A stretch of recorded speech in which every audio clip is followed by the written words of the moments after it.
Kapu beach ಬಳಿ ಎರ್ಮಾಳು ಶ್ರೀ ಲಕ್ಷ್ಮೀ ಜನಾರ್ದನ ಕೈರಂಪಡಿ ಫಂಡ್ನವರು ಬೀಸಿದ ಬಲೆಗೆ ಲಕ್ಷಾಂತರ ಸಂಖ್ಯೆಯ ಮೀನುಗಳು ಏಕಕಾಲದಲ್ಲಿ ಸಿಕ್ಕಿದ್ದು ಮೀನುಗಾರರು ಮಾತ್ರವಲ್ಲದೆ ಮತ್ಸ್ಯ ಪ್ರಿಯರಲ್ಲೂ ಸಂತಸ ಮೂಡಿಸಿದೆ.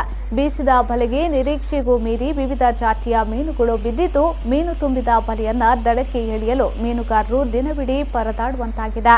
ಒಳ್ಳೆಯ ಜಾತಿಯ ಮೀನುಗಳನ್ನು ಮೀನುಗಾರರು ಸ್ಥಳದಲ್ಲೇ ವಿಂಗಡಿಸಿ ಮಾರಾಟಕ್ಕೆ ಬಂದವರಿಗೆ ಸಾಗಿಸಲಾಗಿದ್ದು ಲೋಡ್ಗಟ್ಟಲೆ ಸಣ್ಣ ಸಣ್ಣ ಮೀನುಗಳನ್ನು ಫಿಶ್ ಮಿಲ್ಗೆ ಸಾಗಿಸಲಾಗಿದೆ.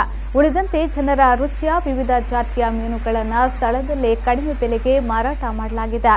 ಸಮುದ್ರ ಪಾಲಾದ ಮತ್ತು ಬಲೆಯಿಂದ ಜಿಗಿದು ದಡ ಸೇರಿದ ಮೀನುಗಳನ್ನು ಹಿಡಿಯಲು ದಡಕ್ಕೆ ಎಳೆಯುವ ವೇಳೆ ಬಲೆಯಿಂದ ಹೊರಕ್ಕೆ ಬಿದ್ದ ಮೀನುಗಳನ್ನು ಹೆಕ್ಕಲು ಜನರು ತಾಮುಂದು ನಾಮುಂದು ಎಂಬಂತೆ ಬೀಚ್ನಲ್ಲಿ ಹೊಯ್ದಾಡಿದ್ರು.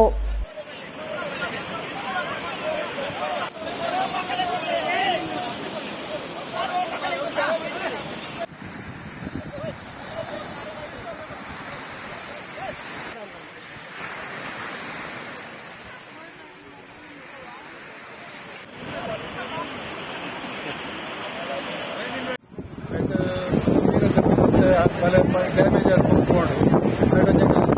ಆದಿ ತನ್ನ ಮೀನಂದ ಚಿಕನ್ ಐದು ಹೊಟ್ಟೆ ಮೀನುಂಟು ಮತ್ತು ರೈಸ್ ಮಲ್ಲ ಇಟ್ಟು ಅಂಚೆ ಬರೋದು ಅದು ಮಾತ್ರ ಅಷ್ಟು ಕಷ್ಟಪಡೋದಿಲ್ಲ ಬಟ್ ಕಾಂಡಿದ್ದು ಪಿಂಚಾಗಲಿ ಅಂಚೆ ಇದ್ದ ಮೀನು ನಾನೆಲ್ಲ ಓಡಾಡು ಉಂಟು ಅವಿದ್ದ ಇನ್ನು ರಾತ್ರಿ ಮಟ್ಟಲ್ಲ ಅಂಚ ಈ ಒಂದು ಸಂಪದ ಆಗೋದುಂಟು ಏತ್ ಫಿಗರ್ ಆಗ ಸಾಧ್ಯ.